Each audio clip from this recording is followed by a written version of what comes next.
गेल्या 1.5 वर्षांपासून महाराष्ट्राच्या राजकारणात सर्वात जास्त चर्चेत असलेला हा शब्द ऑपरेशन टायगर. प्रत्येक 2-3 महिन्यांनी एकच चर्चा रंगते. ठाकरेंचे खासदार शिंदेच्या संपर्कात आहेत, मोठी फूट पडणार आहे, शिवसेनेत आणखी भूकंप होणार आहे.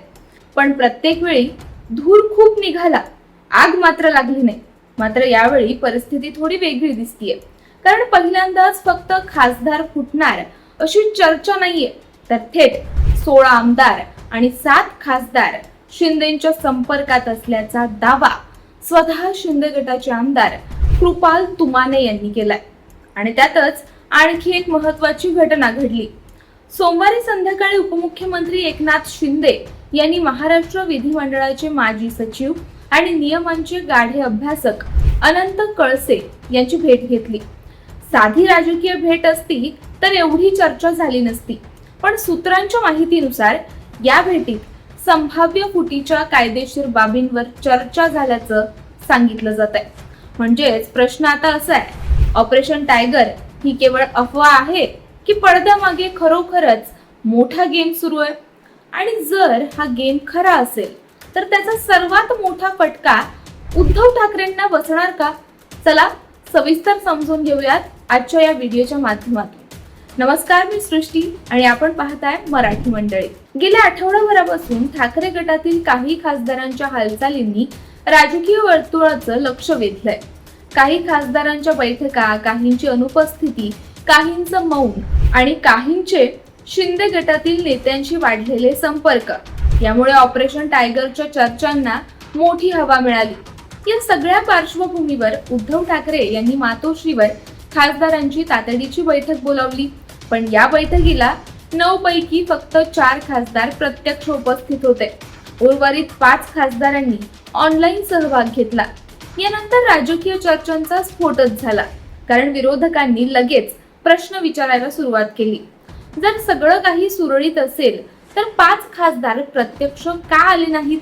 याच पार्श्वभूमीवर उद्धव ठाकरेंनी त्या 5 खासदारांना स्वतंत्र संदेश पाठवल्याची माहिती समोर आली. तुम्ही बैठकीला का येऊ शकला नाही हे स्पष्ट करा. माध्यमांमध्ये चुकीचा संदेश गेला आहे. शिवसैनिकांमध्ये संभ्रम निर्माण झालाय.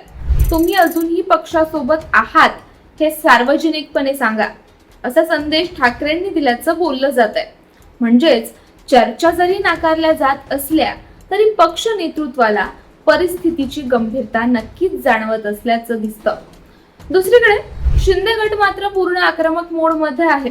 आमदार कृपाल तुमाने यांनी तर थेट दावा केलाय की 16 आमदार आणि 7 खासदारांनी एकनाथ शिंदेशी संपर्क साधलाय. अंतिम बोलणी पूर्ण झाली आहेत, डील फायनल झालीय. आता फक्त योग्य वेळेची वाट पाहिली जाते.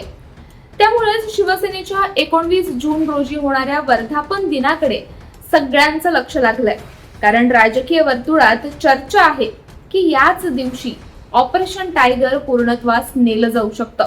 मात्र या सगळ्या चर्चांमध्ये उद्धव ठाकरे यांची प्रतिक्रिया सर्वात लक्षवेधी ठरली. ठाकरे म्हणाले, ज्यांना जायचंय त्यांनी खुशाल जावं, त्यांचं भलं व्हावं.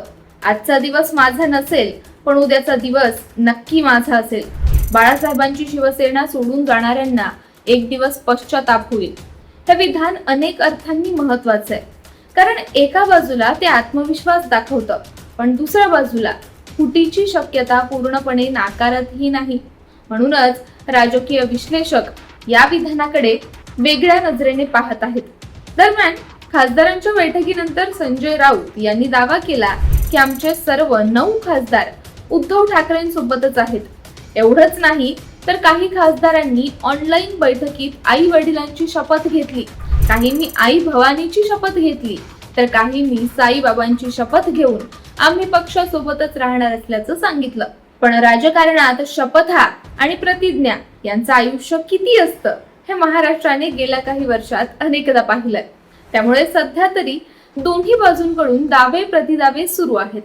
एकीकडे शिंदे गट ऑपरेशन टायगर यशस्वी झाल्याचा दावा करतोय, तर दुसरीकडे ठाकरे गट सर्व खासदार आमच्या सोबत असल्याचं सांगतोय.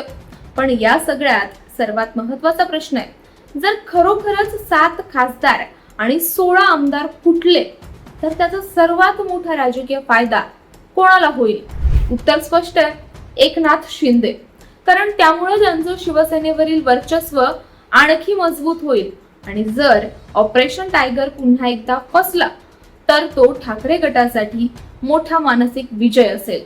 म्हणूनच पुढील काही दिवस महाराष्ट्राच्या राजकारणासाठी अत्यंत निर्णायक ठरणार आहेत. 19 जूनचा शिवसेना वर्धापन दिन, ऑपरेशन टायगर, खासदारांची नाराजी, आमदारांच्या संपर्काच्या चर्चा आणि पडद्यामागे सुरू असलेल्या राजकीय हालचाली, या सगळ्यांची उत्तरं लवकरच मिळणार आहेत. पण एक गोष्ट मात्र नक्की आहे, महाराष्ट्राच्या राजकारणात सध्या शांतता दिसत असली तरी पडद्यामागे मोठा खेळ सुरू आहे आणि त्या खेळाचा निकाल लागला तर त्याचे परिणाम थेट राज्याच्या राजकीय समीकरणांवर होणार आहेत. याविषयी तुम्हाला काय वाटतं? तुमचं मत कमेंटमध्ये नक्की सांगा.